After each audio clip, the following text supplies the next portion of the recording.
విధుల్లో ఉండాల్సిన సమయంలో ఐటెం సాంగ్ డ్యాన్సులు. తూర్పుగోదావరి జిల్లా రాజమండ్రి ప్రభుత్వ ఆసుపత్రిలో విధుల్లో ఉండాల్సిన సమయంలో డ్యాన్సులు చేసిన 2 నర్సులపై సస్పెన్షన్ వేటు విధించారు పై అధికారులు.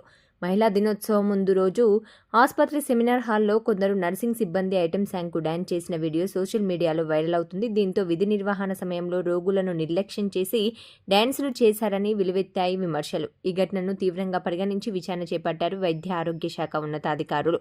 విచారణ అనంతరం హెడ్ నర్సులు మేర్సీ ఈశ్వరీలను తక్షణమే సస్పెండ్ చేస్తూ జిల్లా కలెక్టర్ కీర్తి చేకూరి ఆదేశాలు జారీ చేశారు.